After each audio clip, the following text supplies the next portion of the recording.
తెలుగు రాష్ట్రాల్లో అతిపెద్ద lift manufacturer lifts ట్రై.com dealership కూడా ఇవ్వబడును. ప్రముఖ టాలీవుడ్ సింగర్ కల్పన ఆత్మహత్యా యత్నంలో బిగ్ ట్విస్ట్ నెలకొంది. కల్పన ఎపిసోడ్పై ఆమె కూతురు దయాప్రసాద్ సంచలన విషయాలు వెల్లడించింది. కేరళ నుంచి హైదరాబాద్ వచ్చిన ఆమె ఆసుపత్రిలో తన తల్లిని పరామర్శించింది. అనంతరం మీడియాతో మాట్లాడుతూ కల్పన ఆత్మహత్య యత్నం చేయలేదని ఆమె స్పష్టం చేసింది. తను ఇన్సోమియా పేషెంట్ కావడంతో డాక్టర్ల సూచనల మేరకు ఆమె కొన్ని టాబ్లెట్స్ తీసుకుంటోందని, వాటి డోస్ పెరగడంతోనే అపస్మారక స్థితిలోకి వెళ్లిపోయిందని ఆమె కూతురు అంటోంది. In an overdose, like she had overdosed slightly. This is not a suicide attempt. It's just a slight overdose because of stress, in like general life stress. Please do not manipulate any information. Our family is perfectly fine. My mom and dad are very much happy. I am happy.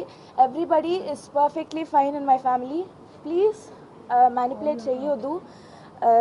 Everything is perfect, and my mom, she'll be back in a few days. So thank you, that's all I have to say. This is not a suicide attempt. This is just a slight overdose from an insomnia tablet prescribed by the doctor. That's it. My mom is perfectly fine. She'll be back with all of you in a few days. That's all I have to say. Thank you very much.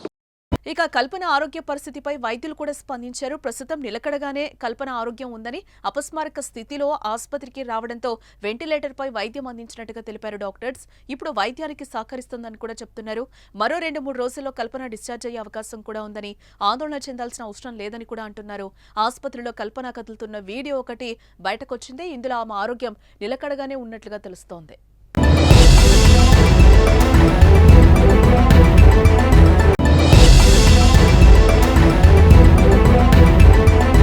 మంగళవారం కల్పన తన ఇంట్లో అపస్మారక స్థితిలో పడి ఉండటాన్ని గమనించిన పోలీసులు ఆసుపత్రికి తరలించారు.